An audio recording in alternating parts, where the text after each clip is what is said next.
Today, I'm joined by both Erica and Josh. The trio's back together regularly now on Mondays and Wednesdays. Erica, so happy to have you. Welcome back. Happy to be here.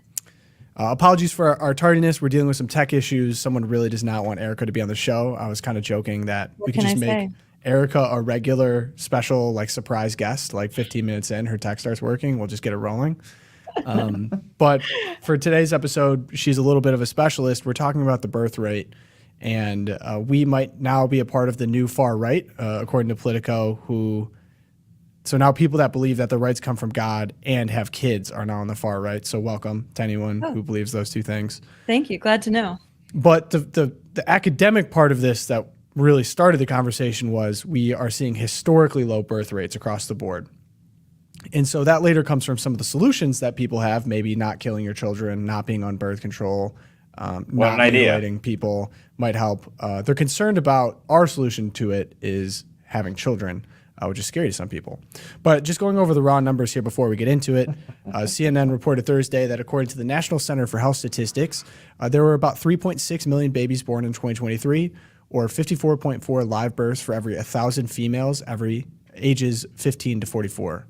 Same-day Axios indicated that U.S. fertility rate in 2023 amounted to about 1.6 births per woman, well below the replacement rate of 2.1 that will allow a generation to completely replace itself. According to government data, birth rates fell among adult women younger than 40 and were unchanged for women in their 40s. Furthermore, birth rates declined across nearly all racial groups. And after a steep plunge in the first year of the COVID pandemic, the fertility rate has fluctuated. But the 3% drop between 2022 and 2023 brought that rate just below the previous low from 2020, which was about 56 births for every 1,000 women of reproductive age. Now, I don't think we need to do basic math with the Loopcast audience. Sorry, I said maths there. It was a little bit British. That was very British, yeah. If a population does not have enough children to replace itself, we could see some really, really catastrophic problems. Often, a lot of the same problems projected by the climate people are the problems that probably really would happen if we do not replace ourselves. We're seeing that now in a lot of European countries, especially now in some Asian countries with Japan. You have a really hard time being a functioning society if you do not have enough people to run it. So obviously probably unsurprised by these problems. Why do you then think that Politico's article, the far right's campaign to explode the population, did they feel the need to criticize those trying to solve it? Yeah, I mean, it's this sort of weird, I think you said gaslighting earlier, Tom, when we were talking about this. It's this really strange, we have this crisis coming upon us, and anyone who's actually doing something about it is the problem. We're the far right, and Biden keeps calling us the MAGA extremist Republicans who are going to threaten democracy. But we're actually going to populate democracy. The root of democracy is demos, which literally means people. And if you don't have people, you can't have a democracy. That's a deep cut there. Guys, yeah, deep cut. Who's really the threat here? Yeah, and you mentioned Japan. They're kind of the, do you say pioneers, the anti-pioneers of the demographic decline. And what we saw there is what's coming for America. They've had low birth rates, really going off the demographic cliff since the 1960s even. And I was just looking up some stats. In 1960, Japan's population of young people, so 19 and younger, was the number 40% of their population. And in another 30 years, it'll just be 13% of them will be children, basically. And like you said, you can't have functioning society that's top heavy, where you have this elderly population that either can't work or is ready to retire, being supported by this really it's like having little spindle legs and a really big head, like a baby. So you're going to see this continue to just be a real issue for them. So then you get this movement like the NatalCon. There's the website up on the YouTube right now. The NatalCon website, it's this conference. They're coming together. How do we fight the baby bust? How do you end a baby bust? And really trying to talk about this. And then the far left is like, you guys are obsessed with making babies. And well. So also, can we click on the Politico article? I think Jessica, if you're running we're the prudes that want to have too many babies. If you go to the article on Politico, they of course do a great job of the graphic design department. But right above what was shown on Twitter, we have hands holding a rosary, hands holding a baby, and then hands with a rosary over a Bible. So it's not even like people are being, if we could throw that up here, it's kind of, so this reminds me of like the AR-15 rosary assault weapon graphic from The Atlantic. Like The Atlantic, It also reminds me of that lady from Politico's being shocked that people believe their rights come from God. It's like Politico just looks at everyday Americans from the middle of the country like they are in a petri dish, like they are aliens that are like, they're finding out for the first time that people believe that life is good. They want to have big families, and they believe that that is actually a good moral contribution to the world. And that is so anathema to what the other side is prescribing, that you're being selfish by having a lot of kids, that you're actually harming the world by having kids in terms of your carbon footprint or whatever metric you want to use, that you're a little bit of a weirdo. And Josh, I'm sure you, I mean, as a big family haver, I'm sure you could speak to a lot of those things, but it's just bizarre, this treatment. I just think it's very interesting whether it comes to having a lot of babies, or whether or not we should chop off the genitals of children, or whether marriage is between a man and woman. Everything that was not controversial 30 years ago that suddenly is so crazy controversial that only the far right believes in it. Really? Like, only the far right? Are you telling me that there are no like Hispanics or black voters who think this is a little crazy, that that you're pushing gender bending stuff, that you're against, having kids? Like, why is it so crazy? And the thing is, a lot of these, white liberals are going to wake up in about 10, 15 years and realize, wait a minute, all that money I put into Social Security, why am I going to get a reduced paycheck on this stuff? Oh, that's because we didn't create enough workers here. Every time I get stares in the grocery store about how many kids I got, I'm like, hey, someone's got to pay for Social Security. Come on, man. And they kind of back off a little bit, Yeah, I made the mistake of, I had a rather progressive family member visiting to see the baby, and I made the mistake of dropping that he was our Social Security plan as a one-liner. I meant it tongue-in-cheek, but the shock look was a little, I was like, oh, bridge too far. I should not have. Wasn't that everyone's Social Security plan before the welfare state was created? Like, that's absolutely true. Our Social Security plan. That would have been pretty normal for about, I don't know, thousands of years of existence before the welfare net. But I think right. Yeah, and I think too, like the graphics are really telling on Politico that all those rosaries, they're like, do they think Catholics are the only ones having kids? Well, in a way, like we are one of the sort of self-selected distinctive populations who are reproducing. Not all Catholics. I think statistically, if you take everyone who says they're Catholic, we have about the same replacement level as the rest of the country, but we have groups of Catholics who are open to life. The ones that go to church, right? The ones who go to mass are having more children, but there's other groups, and there's a book that just came out called Hannah's Children by Catherine Pakaluk, and she examines educated women who have college degrees, who have chosen to have 5 or more children, and she talks to these women from all different demographics. So you have Mormons, you have Catholics, you have Hispanics who are non-Catholic, and you do have a small group of just secular nons who think life is good, and the more children the better, and that kids actually make you a better person, not from a religious argument, but just in a general, like reality has smacked them in the face, and they're probably like, a natural law without understanding natural law argument. Exactly. Well, this is why I always harp on, why do we have a culture, and a political culture, educational culture, where we think our country is so evil and worthless, and also all this climate hysteria.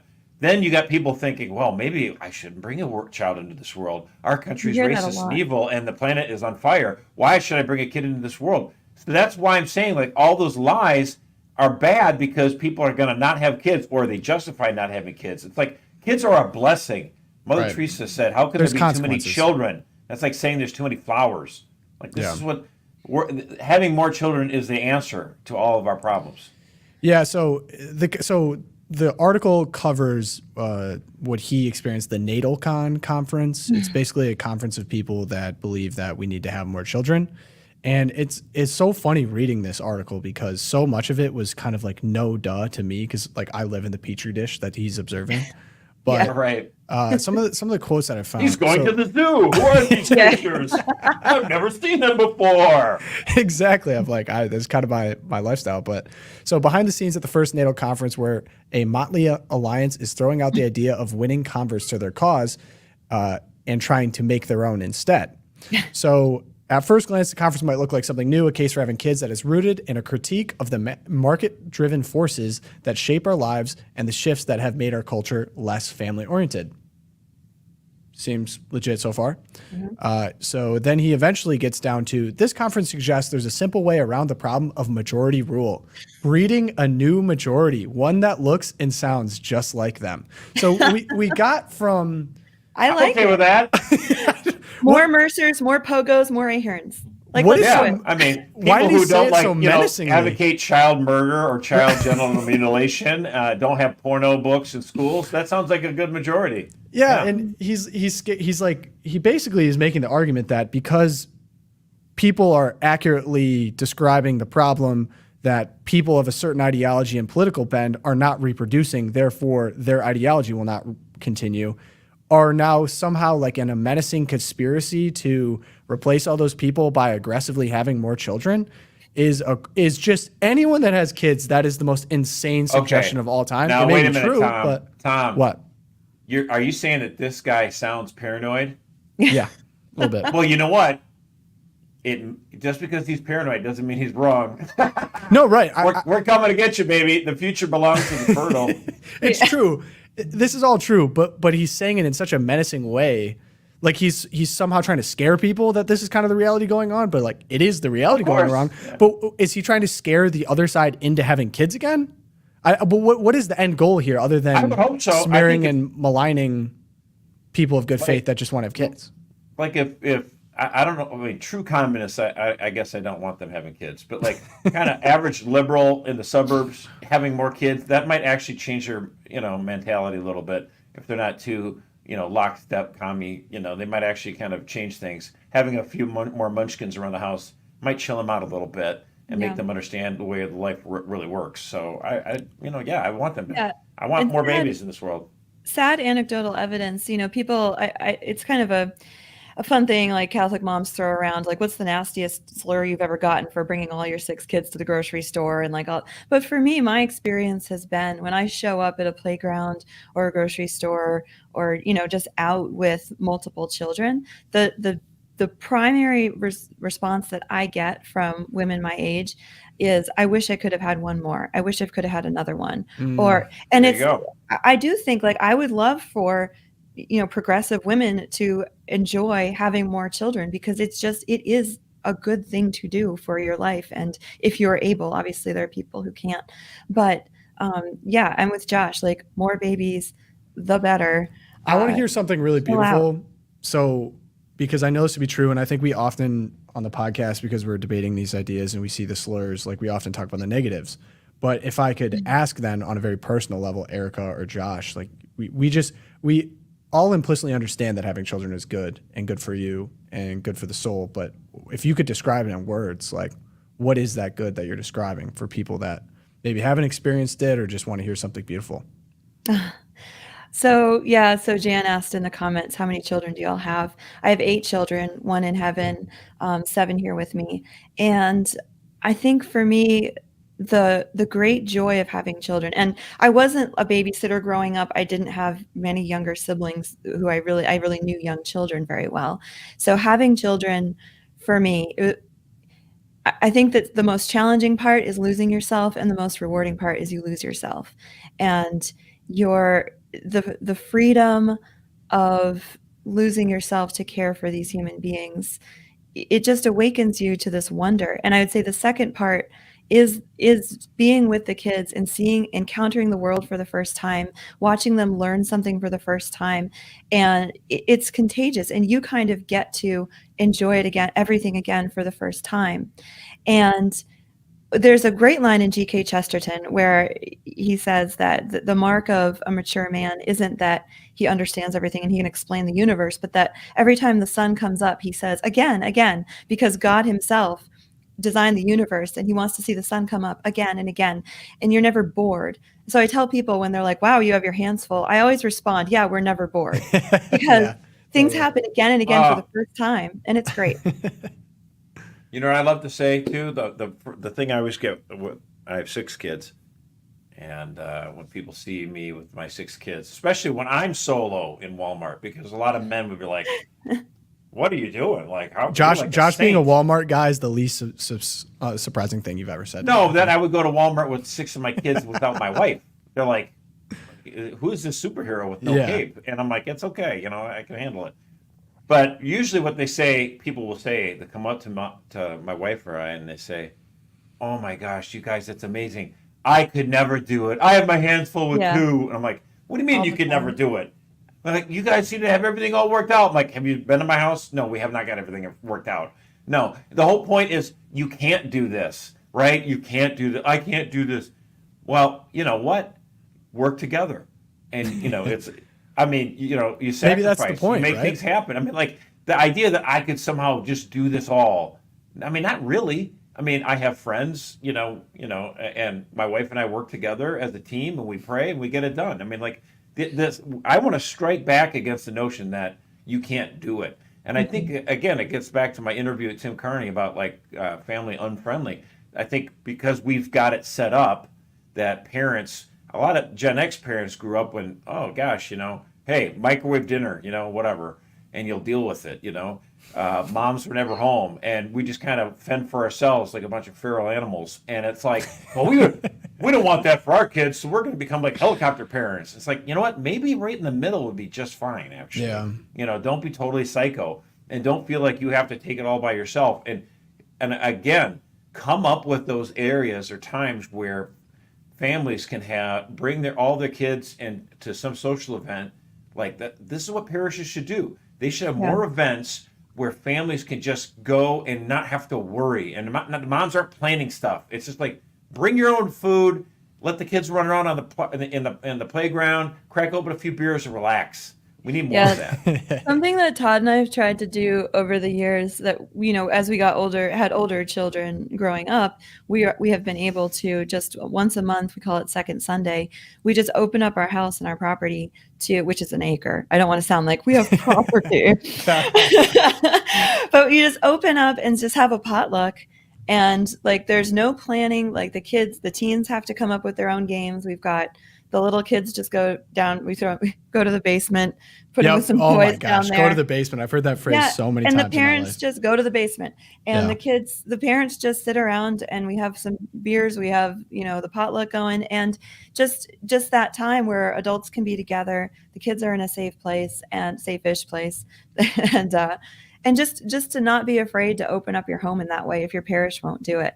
But like you said, Josh, we need more places where you can just go and relax. What that requires, though, is for parents to make a decision to get out of what Tim Carney called the travel team trap, where we have so many activities, we have so much scheduled for our kids throughout the week that we can't make spaces like our home, or we can't make spaces like at our parish. It does require a sacrifice of getting out of that rat race with your kids. So, but it's totally worth it. 100%. It's actually that's not even that much of a sacrifice. It's just releasing yourself from feeling you're obligated to do too much. Yeah. Right. Yeah, and it actually comes at the sacrifice of your marriage too, which is the danger to it. But shout out to Jan. She's been in the in the chat for a while. What's up, Jan? She was just talking about young families in church just had the 8th. Kids are really well behaved in church. I can't say the same maybe about my child. And then she brought up the secret Josh husband and wife praying together every day as the baby parent from this group. Okay, I almost feel ashamed to speak up. I have a young son, and Erica's youngest is still younger than yours, though. This is there true. You go. Yes, I have a young son, and I think the one thing that I always say, because it's funny, you guys talk about and Gen Z being the people that are like, the world's on fire, I can't afford anything, my degree is useless, I'm in a lot of debt. Kids obviously fall to the wayside at that point, especially getting married. And I'm often looked at as a little bit of a oddball because I got married very young. I had my first child pretty young as well. And so people will kind of ask me, I think out of sincere curiosity, what are you doing? Like, why? Because there's so many means to not do basically what I've done, and I've still done it. And I always, especially with kids, everything of course changed when I had a son. And what I always will say is my vocation is never a question to me. Every day I wake up and my vocation's screaming at me. And I say that lovingly because I love my son, but there's I thought you were going to say Colette there on that one. No, not my wife.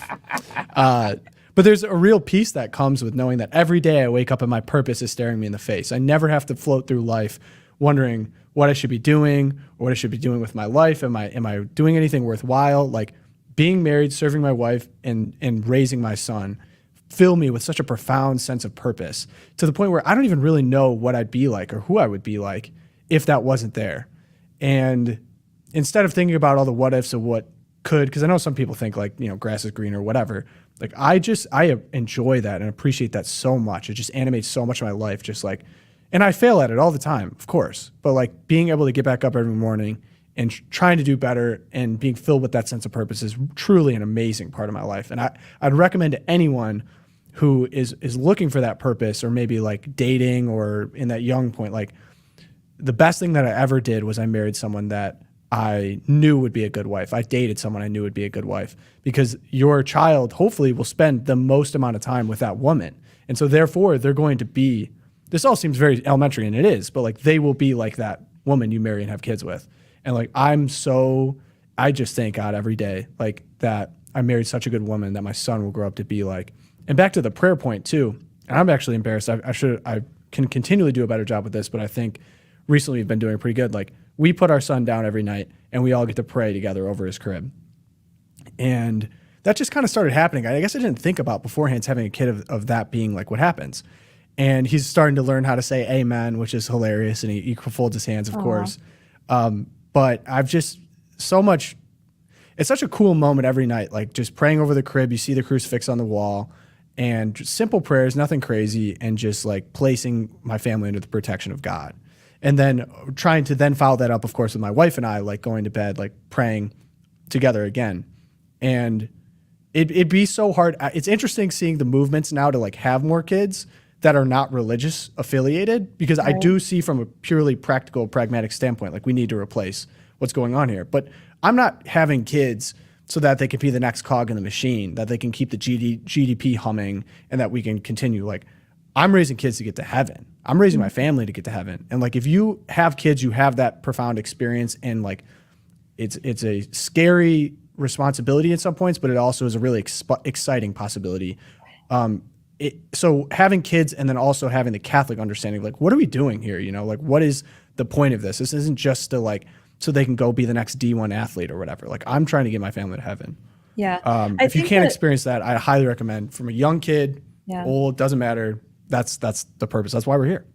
That's the Yeah. business. And Tom, that was really beautiful. And I think like the deep sadness of reading something like this political hatchet job on the NatalCon conference is that they're grasping at these explanations of why would people want to have more kids? Well, they want to exert cultural hegemony over everyone else, or they want to have the political majority, or it's a it's socioeconomic thing. Yeah. And Josh is like, amen, bro. And they might be side benefits, but exactly. But I think those are like the natural consequences of something that at heart should be much deeper. And that's what you're describing, Tom, is this deep joy that comes from, pursuing a life that's good and being open to God and all that. And people at Politico in this like bubble can't comprehend that. So it's like, well, they're religious extremists. And I'm like, yep, I'm a religious extremist. Whatever you want to call me, brother. Yeah, like we're chilling over here, not on chemicals, not castrating our children, having more children, raising happy homes. Like, call me what you want. Like, if that's what that means. Like, it's the Jesus version of the Great Replacement. Like, we're going to replace it because we just love life, and the natural consequences, there are more of us eventually. But to make the point too, how it happens isn't bad either. Yeah, like to make the point that like European countries, European countries and this the natalist conference, they're always talking about, okay, the government giving like financial incentives to families, better family policies, et cetera, and we're going to turn this ship around. I don't think that that's going to happen, and we're seeing it play out in countries like Finland, Norway, Sweden. They've released these studies in the last 6 months showing that in spite of the most aggressive pro-natalist government policies, people are still choosing not to have children, Right. and they continue to tank.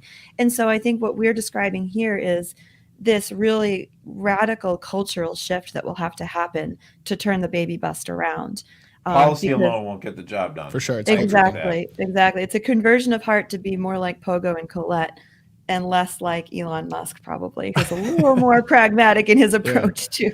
You don't want your kids growing up and becoming professional protesters at Columbia University, you know? No, we don't want that. No more of those. Yeah, no. Got enough. Okay, so we move now on to. So we could go a couple different directions here. I'm going to start with this one. So I saw this video. Russell Brand has officially become baptized. Now, if you're asking, the Russell Brand from Forgetting Sarah Marshall, yes, same guy. Get Him to the Greek, same guy. He is having a very public, high-profile conversion to Christianity. It said in the video his wife is Catholic as well. And I thought this was a good opportunity to talk about high-profile conversions, celebrity conversions in general, because I think a lot of people have been very apprehensive. Some including Candace Owens, Shia LaBeouf, Tammy Peterson, and then recently Miss B, who, first off, if you're not in the loop, I mean, what are you doing, guys? But in the Weekend Loop, there was an article, an interview, really good interview. I think Madeline did it, right? I want to give her credit. Yeah, shout out. Did a great job. We'll have it in the show notes. But she interviewed, she was a former pornographic actress, was prolific at it, really, and just had a complete conversion to Catholicism through the door of beauty. She went to Italy and just had some really profound religious experiences. And she's now basically taken the opportunity to publicly present herself as well as, like, you know, if this could happen to me, this could happen to anyone. And so really beautiful story there. I think a lot of people are apprehensive, and I've seen some really disappointing reactions to this online of a little bit of gatekeeping, or maybe some people well-founded mistrust. I'm just going to throw it out there. What do you think about these why do you think so many high-profile people are converting to Catholicism now? And then what do you think the best way to handle, you know, as a Catholic, a well-meaning Catholic, some of these conversions? Yeah, I think it's easy to say, okay, there's this huge wave of high-profile conversions. I'm not sure that's terribly accurate. I mean, we tend to like self-select who we're going to look at. There's still a lot of high-profile people who have not converted, but at the same time, I mean, it does seem like there's more now than there would have been 5 years ago. Yeah, than 5 years ago. Yeah, I think that's fair. And I think we talked about this with Candace Owens. I understand the hesitancy because we have been burned in the past by high-profile conversions. So, you know, people who have, like, I mentioned Kanye West, right? Kanye! Or Jim Gaffigan was another one who didn't convert, but he was always Catholic, and he started talking more about Catholic things, and then he just went completely kind of, Trump broke arrangement. him. Yeah. Right. Yeah, so, you know, there. again, you do have to be judicious and a little careful. Don't hype him up or celebrate him too much. I agree with that. You got to be careful. Yeah, but at the same time, the only appropriate response when someone is baptized into the faith and cleansed of all sin is awesome, complete joy, welcome, and we're here with you every step of the way. I mean, you don't want to be like, all right, this proves Catholicism is true because Russell Brand is Catholic now. And like, that's not the case at all. Like, he's just a man like any other man, and he needs a lot of prayer. But at the same time, like, we can rejoice. It's okay to be happy. And I think like the joylessness of liberal Catholics or leftist Catholics, who overwhelmingly are the ones like shaking their finger at us for being happy about it, it's just telling, right? That, well, we shouldn't be happy. We have to like be really, really careful because they shouldn't be allowed until they do public penance. That's the one that killed me with Candace. Like, she should do public penance. I'm like, what is this? Like, you first. 1120 England? Like, we're going to walk barefoot from the Capitol to like the National Cathedral or something. I don't know. The Come Candace on, stuff guys. was funny. It was very revealing of people that maybe actually believe in Catholicism and people that just like it as their social club that they're trying to keep Well, nice and tight. Yeah. I mean, and with Candace, I mean, she's someone who offers her public opinions all day long anyway, and she was already conservative. And so sliding over into being Catholic, I would still, if I were her spiritual advisor, I would probably recommend, okay, you know, you can touch on your Catholicism and talk about it every once in a while, but you know, you're still kind of a newbie on this. Kind of, you know, get your sea legs for a little bit before you know, go on to it too much. And I would say the same thing for, you know, Russell Brand and also the former pornographic actress, especially her, because it wasn't like she was dealing with ideas on a daily basis. She was doing something completely different. Thank God she's come home and we welcome her, and that's great. But I would be hesitant to have someone, you know, go out and give a whole lot of talks now. You've got, you know, get your sea legs first. I would say the same thing for Russell Brand. He's an actor. How often is he talking? He's talking about his issues now with podcasts a little bit more than he used to. But I don't know. I mean, I would just kind of wait a little bit. Let your faith kind of grow like a seedling a little bit first before you're out there trying to, you know, argue, you know, in defense of the faith and go give speeches to. I mean, everyone loves a conversion story. I get that, but what you just about- got to be a little bit careful about, you know. I understand there's nuance, but at the same time, you have to think of all the biblical stories of like Jesus forgiving prostitutes and things like that. Like I think being public, No, I have like, no problem, and but- for example, yeah. with her, just because I know this, she built a following of people that were consuming, you know, her content at the time when she was pornographic access. And she came and confessed everything on that account, basically saying, you know, it's worth all of you done. knowing. Yeah, I that's did all of awesome. these things. I'm done. It was wrong. You all should consider, like, you all basically should never watch pornography again. Like, I've had a complete conversion. So, like, she love took it. the step to do that. Yeah, And then right. also to be like, I'm sure it's been challenging being in the public eye because a lot of people have accused her of all these different things. But, like, the inspiration that brings to us, and then maybe, like, the seeds that plants in people who are completely secular. For example, with Russell Brand, like, that's gone everywhere. Like, what? Russell Brand's looking into this? Like, maybe that would cause someone to look into it as well. So maybe not speaking authoritatively on Right. I'm church just teaching worried or about whatever. any one of them trying to run too fast is what Yeah. I'm trying to say. No, I completely agree. It's kind of like I feel like it's like switching on a diet or something like that, and you announce like I am vegan, and then like 2 weeks later you don't have something that's vegan, and then everyone's like, bro, you just said you're a vegan. Like I totally understand that. Like there's a certain amount of humility required to go along that journey. But one thing that, sorry, I don't mean to dominate this episode because usually I pass it around, but I was reading this book called The Great Divorce, C.S. Lewis Head's Rejoice. Yeah. Erica's doing a little fist pump. I'm over doing there. a little dance. I'm gonna, yeah. So I was- C.S. Lewis. It's Love it. funny. I was even like a little nervous to talk about this because sometimes I don't know if the intellectual community will welcome me. You know, I feel like I'm a very salt of the earth guy, and I might not be reading this completely correct, but I literally muted him on Twitter because he makes me so mad. This guy, I don't even know if I want to give him. He's a political theorist at a Catholic school in Chicago. Let's put it that way. I'm not going to give him any play, but a graphic was shared on Twitter, and all it said was, "Please spread this far and wide. Let's evangelize and educate." It's like, okay. And it's just a graphic. We're going to put it up here on YouTube. The difference between the Assumption and the Ascension. So with the Assumption, Mary was assumed into heaven through God's power.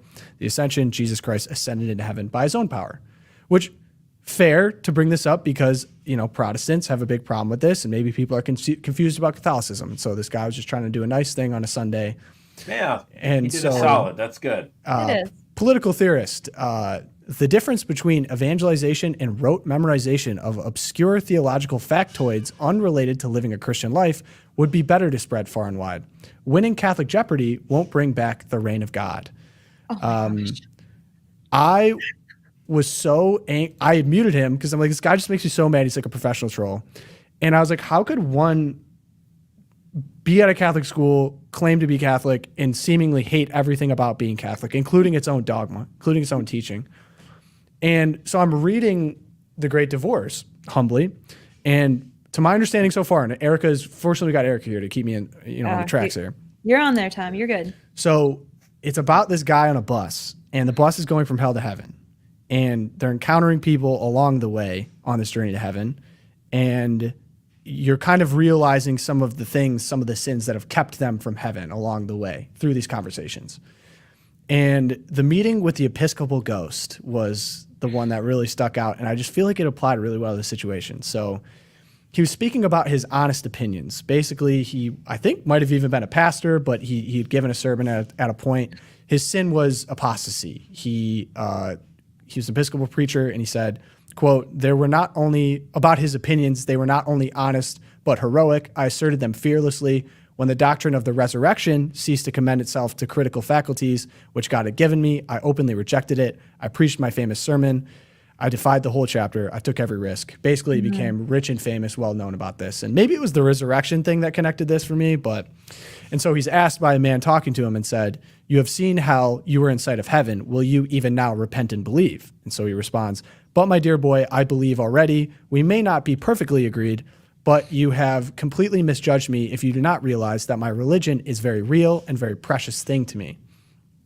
And so the guy responds back, I'm paraphrasing a little bit, but listen, once you were a child, once you knew what inquiry was for, there was a time when you asked questions because you wanted answers and were glad when you found them. Become that child again, even now. And he responds back with a quote, "But when I became a man, I put away childish things." People might recognize that line. But basically, he wanted assurances that when he got to heaven, he could have this free intellectual pursuit, the ability to maximize his talents that God gave him, as he said. And basically, he was told, no, I can't give you any guarantee of that in heaven. You have to repent and then you go to heaven. That's not how it works. You don't get to go on your own demands. And so eventually they cut to the chase here, and he says, "Do you believe that even he exists, capital H?" So this is the person asking this apostate whether or not he believes that God exists. He says, "Exists? What does existence mean? You will keep on implying some sort of static, ready-made reality, which is to speak there, and to which our minds simply have to conform. These great mysteries cannot be approached in that way. If there was such a thing, quite frankly, I should not be interested in it. It would be of no religious significance. God, for me, is something purely spiritual, the spirit of sweetness and light and tolerance and service. We mustn't forget that, And I have to say, Yeah. listen, guys, if literal dogma, magisterium teachings of the church are offending you to the point where you have to speak out on Twitter against the people spreading those, I think you fall in the line of the apostate teacher here, right? Was this a good? This was a good perfect. comparison. Okay. I mean, this is exactly what, the Episcopal ghost here. And just to be clear, not Episcopalian ghost. This is Episcopal ghost, so a rector, cleric. Oh, sorry. Saying this. Thank you. No, you didn't say it. I just wanted our listeners to not think C.S. Lewis was trashing on American Episcopalians. Yeah. But he was an Anglican, although so most he of them wouldn't have been, do believe this. So, but yeah, this is exactly it, that he's saying, what is existence? What are these? A reality to which our minds have to conform. It's the same language as this, the assumption and the ascension. These are just obscure theological factoids unrelated to the Christian life. It's like this commentary by who shall remain nameless. Unnamed, yeah. Yeah, we don't even want to give him the time of day. No play. He's doing exactly what the Episcopal ghost is doing here. And this idea that intellectual inquiry that is unbound to reality is the whole point of the spiritual life. And this is what leads to things like a man can become a woman. This is what leads to things like, we shouldn't have children because humans are evil and every problem in the world. And the fact is that theological dogma and teaching about things like the Blessed Mother being a created woman who does not rise by her own power, whereas Jesus is the God-man who rises from the dead by his own power. These have everything to do with the Christian life. They have everything to do. St. Paul says, if Christ is not raised from the dead, if you don't believe that little factoid, your faith is in vain. Right? What's the point? What is the point? It's almost like those facts are more important than that guy's Twitter account. Yeah, right. Oh, what? Oh, to think he's teaching kids about theology, though. So how could we have this? They should get their money back. Yeah, exactly. Wouldn't recommend this school in Chicago, but yeah, I guess it was a total what are we doing here moment. To think that our faith is somehow disconnected from our faith. You can't have it. That's such a, maybe the logical inconsistency is just breaking my brain, and it's making me angry that this exists. But it does. I see it all over the place. Yeah, this is the kind of conversation, the Episcopal Ghost with the interlocutor here. I, I can't wait for this event. This is coming up from the USCCB. They're going to have a panel discussing divisions in the church, and it's led by Gloria Purvis. And the panel, this is the panel, though. We have a lay guy who's probably not of much interest. Sorry, whoever you are. But then we have Bishop Robert Barron and Cardinal McElroy are going to be discussing division in the church this summer with Gloria Purvis Mowbray. I can't wait. I want to listen to Robert Barron, Bishop Barron, talking to McElroy. And it's going to sound just like this conversation in The Great Divorce. So a moderate and two communists. Okay. Yeah. Cool. Just calling it as you see it. I think with the current political sort of spectrum, Bishop Barron is now on the far right of people who want more babies in the world, though. I wouldn't say he's a moderate anymore. Yeah. Oh my goodness. So that'll be fun. But yeah, clearly great divorce moment. Yeah. So the point here is, even what are we doing here on this podcast, I guess? Like, why am I talking to you guys?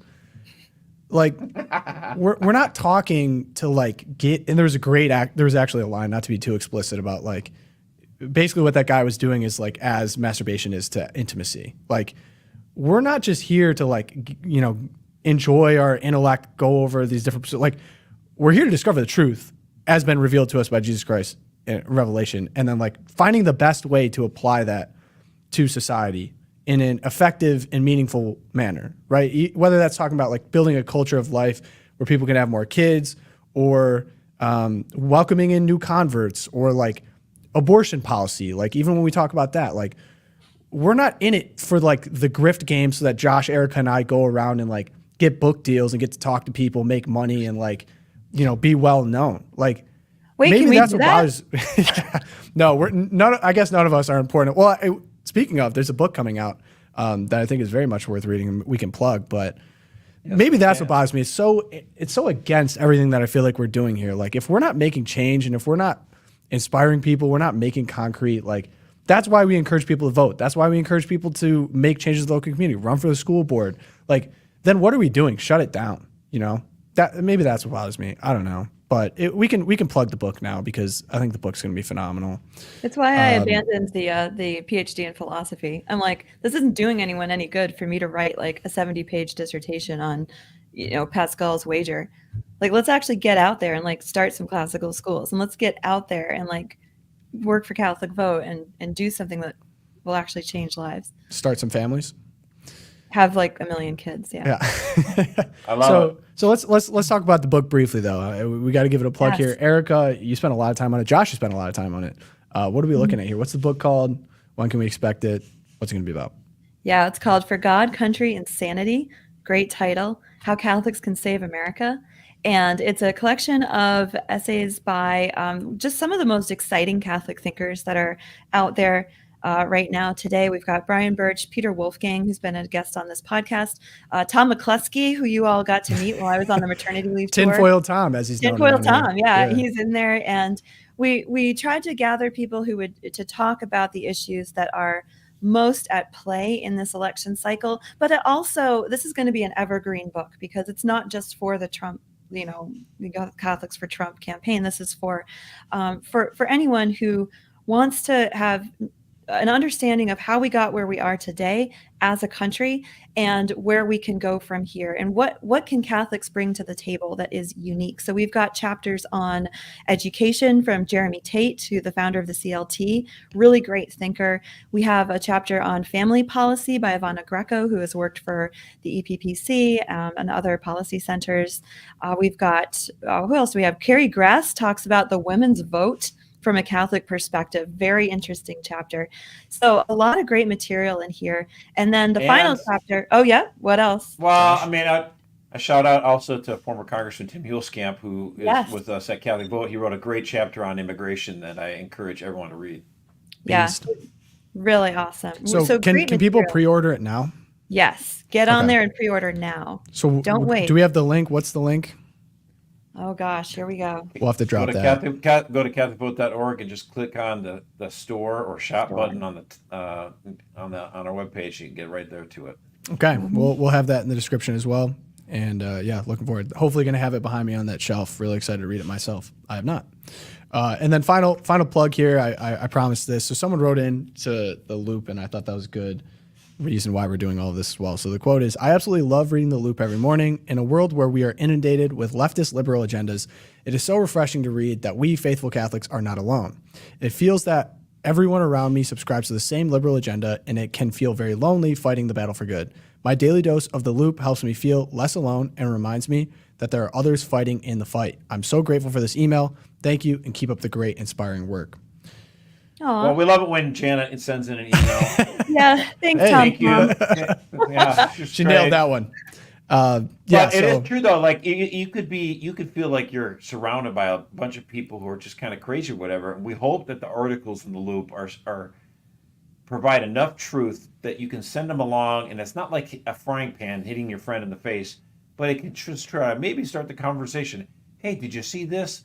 And if they see a few of these news stories from time to time, they might go, now wait a minute, I hadn't thought of that yet. And so maybe we can start to get people to understand all the other stories that they never hear about from the mainstream media, and they find out what's really going on in the world. So we think that's a good service. Yep. So if you want to subscribe to Luke, I mean, if you're listening to this and you're not, that's crazy. But if you want to subscribe, please do. You can do that at the Catholic Vote website, catholicvote.org/getloop.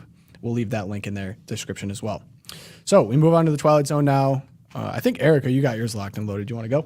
Yeah, I do. So this came out while I was on maternity leave. And again, I think I said this last week, but I feel like I went out, I had a baby, I came back, and every Biden administration rule that we had been protesting for 2 years and sending in public comments on was implemented while I was having a child. So it was a little depressing, but this one really got to me. The Defense Department and Department of Veterans Affairs, while I was out, expanded their fertility treatment benefits. So if you are a veteran, and this extends to your family and also to active service members, the benefit plan now allows for fertility treatments such as IVF, and it stops short, though, this was the headline, of covering surrogacy. And I'm like, good, because why would an active duty serviceman need to be like at the same time dealing with surrogacy and all that? But the thing that really got me here was that the coverage comes after both departments announced their expansions due to a lawsuit claiming that their fertility benefits, which had not included IVF and sperm donation and all that great stuff, their fertility benefits discriminated against unmarried service members and veterans, as well as same-sex couples.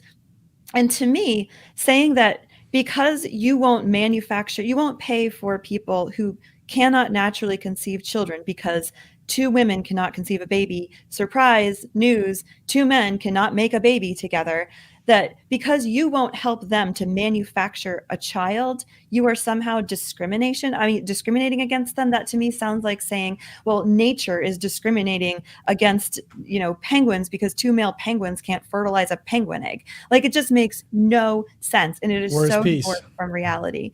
Yeah, but they cave. The lawsuit comes in, our wonderful Defense Department and Department of VA. So now our tax dollars are paying for people to go to the baby store and make a baby. And as we were seeing in all the IVF stories coming out recently of like IVF clinics dropping a test tube and basically instantly killing multiple children for couples, all of these horrible things, this industry that just manufactures people is now being paid for by your tax dollars for our veterans and active service members. It just boggles the mind. But they're going to have another lawsuit because this is uneven coverage. They are not covering surrogacy yet. So Twilight Zone, really nice. That just really makes me mad. Yeah. Same, honestly. Yeah. So, Josh, would you like to go? Yeah, so they got there's a pro-Palestinian encampment at George Washington University. It's been growing, since Friday or whatever. Students ripped down the barricades and piled them into the center. And they defiled the statue of George Washington on the campus. And there's this big sign as well, Gays for Gaza, and they got spelled with extra Z just for fun. And I'm just thinking to myself, like, What would it take for us to, I don't know, blaspheme against their heroes? Like, would we have to like make a statue of Che Guevara and then, attack it or give it like, have you seen a T-shirt with the Che Guevara and it's got like the Mickey Mouse ears on it? Yeah. I'm thinking we should do something like that. Like what would it take for them to, oh, I can't believe it, or would it be lighting the rainbow flag on fire or something like that? What would be sacrilege in their mind? Because let's be honest, the left is religious. Mm-hmm. They have their sacraments, they have their things, and what they're doing right here, they're taking down the icons of the previous order. Well, did you see they swapped the American flag for the Palestine flag? Yeah, what a shock. Yeah. That's right, So yeah, I had someone email in. It's crazy how polarizing this is to me.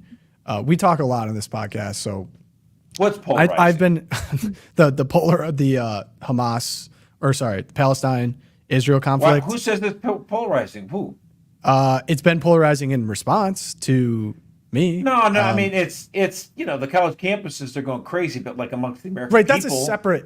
That's a separate. So here's the thing. Basically, someone emailed in. I'm just trying to understand what you're saying here, brother. Yeah. So I want to give Christine a shout out because she emailed in and she's like, "Oh, I didn't know you guys were so Zionist now," or something like that. But gave a really good, because she's like, I went back to the original one you did on the conflict. I thought it was really measured and you covered both sides, which I appreciate. And I didn't know you guys are super Zionist now. And I'm like, last time I checked, we weren't. Last time I checked, we were American Catholics. But and I had a great back and forth. So I don't mean that to say Christine didn't do a good job, because she did. But I know that there's other people that have emailed in and be like, "Oh, you're super this or you're super that." And I'm like, I think there should be peace there, and I don't think American campuses should be ruled by asylum inmates who hate America. So if that's my outcome, I don't think America should be funding both sides of the war. I don't think we should be letting our college campuses go to hell like that. And that's my position. And yet it's insane. I've seen like the labeling a statue of George Washington. Right. The labeling of everyone, both sides, is just like so out of hand right now. It reminds me a little bit of like a little taste of like the George Floyd stuff of like whether or not your Black Lives Matter or not. It's like, what is it about the last like 5 years where this is just, it's crazy. Can we not people are angry and on edge. And I think I was talking to a friend last night who is down at Yale, and he works for an institute associated with Yale. And he was saying that being down there all the last 10 days, he's seen professors who have been there for years, who are very even keeled, have never been emotional about anything. They walk past the protesters and they lose it and they start screaming at the protesters, or vice versa. You have professors joining, measured people. And he's like, it just feels like in the last 5 years or so, things have really come to a head emotionally. People are angry, wound up really, really tight.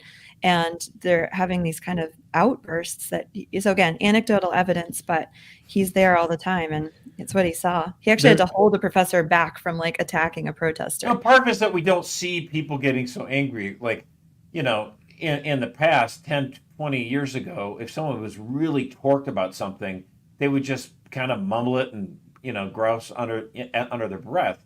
But with the ability of social media, everyone can pop off on whatever they're angry about. And so everyone's able to magnify, and everyone can post an opinion on everything. And I'm not against, people sharing their opinions or whatever, but like, some ways, hey, you know what? Maybe everyone doesn't need to hear every opinion of yours until you think it through a little bit. Or maybe you could just, shut up a little bit. Or even like the messages, the medium, like think about the forums that have been created to speak about it. They're what it's incentivized is saying the most outlandish, outrageous, angry thing. Like it's bumper sticker discourse. It's just bumper sticker discourse. There's not like an actual exchange of ideas or facts at all. And which was the point of college, right? Right. Well, and we try to elevate it here. We try to do our best. We try to give it a good treatment, where we talk through these things, and we don't try to just make, shooting from the hip. That's what's nice about the long form, the podcast. Like we're able to talk it out. And even like I've had some really great exchanges with people over email where I've gotten perspectives from people on both sides of that. Like the historical context of Palestine was very eye-opening from people that lived in Lebanon, people that lived in the region. I'm like, I totally understand that. Like I do understand perspectives on every side. It's really helped me come to understand it better. But I just wonder how many people have the luxury of being able to have those kind of conversations. And instead you just have like bumper sticker discourse. Like you said, we got college kids camping out thinking that they're somehow doing something heroic. I don't It's so bizarre to me. I don't understand. And they're it at being all. told by outlets like the Boston Globe and the Washington Post that they are being heroic when they're saying things like, "You're lucky I didn't kill a Zionist," or something. Like, that was one of the leaders of the Columbia rally over the weekend was like, "No, I do want to kill them." I mean, it's just they're being told that this is hashtag brave stunning. My personal favorite was someone on Twitter captured a moment of someone with an Israel flag shouting at someone on the other side saying that they should eat a salad. Because they're fat. And they captioned it with Zionist counter-protester shouting fat-phobic insults at protesters at Northwestern University. It's like, oh my gosh. Everyone needs a timeout, man. Yeah, we need a timeout. We need to shut down all the Ivy Leagues before we get to the bottom of this. But okay, so I have 2 Twilight Zones, and I'll start kind of on the same breath. So there's a professional protester, Sophia Onegal. She's 24 years old, and she was quoted in the New York Times. And for grammar people, watch out. I'm not the best at grammar. You guys all know this by now. But, quote, "Unfortunately, being Gen Z means dealing with repeated states of the world that are in absolute hostility and turmoil." Oh, my gosh. Said she couldn't think of a better way to end her college years than protesting with her fellow Columbia classmates. And she also works for a 501c3 that funds these efforts, and it funded her doing other types of protests, including Black Lives Matter protests. But I'd have to think, there's some war veteran somewhere that's kind of laughing at Gen Z right now, right? I hope so. I don't know if he's laughing. This is bad on my generation, man. Like, that's the worst we can think of? Yeah, I mean, I looked up Sophia Ongale. She's 21 years old. She goes to Columbia. She's a TikTok star. She has been a professional. She's been groomed by the system to be a professional protester of the system. And I think that, like, for me, that's so frustrating. But she's sticking it to the man, though. She's sticking it to the man who put her where she is. Like, that's what I'm trying to say. Right. Like, she's come up through these, she's like, the school system is racist. Well, you came up through the school. You're at Columbia, for heaven's sake, which is like the pinnacle of the school system. And yeah, someone else was saying, I know. She's fighting the man. You are the man. You're working she for is the man. the man. Yeah, that's the thing. Yeah, total gaslighting there. And And then it wouldn't be an that. episode of the Loopcast if we didn't get in a dig against the World Economic Forum and climate change. Yes. The World Economic Forum back in 2020, this was a resurfaced article, said Venus was once Earth-like, but climate change made it uninhabitable. Those Venus Martians, whatever they were, they didn't use paper straws. Oh my gosh! Or drive electric vehicles. And now look, it couldn't possibly be that it's so close to the sun. I know. No, Josh, it's climate change. That's like white supremacist sciencing you're doing. So just stop that. Yeah, and you have too many kids, and you believe your rights came from God. Like, we should just shut it all down. Whoa, Christian nationalism. We should shut Politico down before we can get to the bottom. Seriously, I mean, why they're just taking shots at people? They just despise people in the Midwest. I don't know. So that does for this episode. We should do that. We should just have a Politico news generator idea. Like, we just spin the wheel and it, use AI. Like, what's another normal thing 30 years ago everyone thought was perfectly sensible, but now it's far right. Yeah, the infamous Vox video. Didn't Vox shut down or no, it was Vice. And they're like, what are we going to write about today? And they had a wheel and they like threw something at the wheel and it'd be like the race problem of today and then something else. And it would just spin it like lesbians are discriminated against in Venezuela for something. It's an iconic video, but yes. There's like the one guy who made fun of Washington Post, and said, asteroid heading for Earth, the whole world to explode. Women and minorities expected to be hurt the most. So true. Someone did a great video on NPR too, because they were like, "Oh, the big bombshell about the liberal bias," and they're like, "Man, that's so crazy! Like, we had no idea it was coming." After they called like everything racist or xenophobic, or it's like they just spun the wheel. It's the new thing. So, but we'll get out of here now. Good episode. If you want to support the program, loopcast@catholicvote.org is where you can email me. You can like and subscribe on this YouTube video. Share us around. If you want to support the program, become a champion. loopcast@catholicvote.org is where you can do so. We appreciate it. You can also do it at catholicvote.org/champions. That's another link you could do it at. Pre-order the book. It's going to be awesome. It's going to be in the description here. Get on that. If you want to help us with a rating on Spotify, Apple Podcasts. I also need to issue a formal apology for my new ins and outs segments. I said that Lisa Murkowski was from Arkansas and not Alaska. Ooh. And so I got called out on that one. Slight climate difference there. Like, But I'm not going to apologize for the Can't Wii blame the bowling. good people of Arkansas for her. No, I'm not going to apologize for the Wii bowling meme that we used. But if you want a little uplifting news recap at the end of the week, YouTube's where I do that, ins and outs. It's an outrageous amount of fun, and go check that one out. And I'm also mad. Sorry to get this off my chest as well. We take all this time, to research, talk about sensitive topics. Like today, we talked about all kinds of sensitive topics that are probably going to get censored everywhere. So we do these reaction videos because people like to see me react to stuff, I guess. And one of the producers sent me a video of me reacting to something that looked like it was claymation.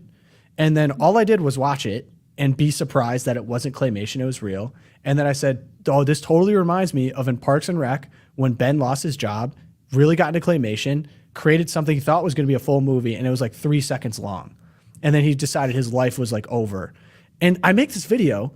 It performed like 10 times better than like all of the actual like the videos I actually spent time on, like trying to add good commentary, maybe talking about something important. And like apparently claymation's our new niche. So maybe we just throw this all away and get really into claymation. So I'm Pogo, frustrated about that. They don't want you for the intellectual discourse. They just want you to talk about claymation and Parks and Rec people. references, I guess. Like I was so mad about Hey, that. get used to it, brother. I mean, I'd like to think it's my commentary, but I've been told it's my good looks. That's why everyone follows me. So I mean, you deal with you play the card you hand. The new claymation podcast coming out next week, probably on Wednesday. We're just going to make a full shift. But yeah, thank you to all you that are listening. We're praying for you. St. Thomas More, Our Lady of Guadalupe, and St. Fidelis. Pray for us, and we'll see you guys on Wednesday. Peace.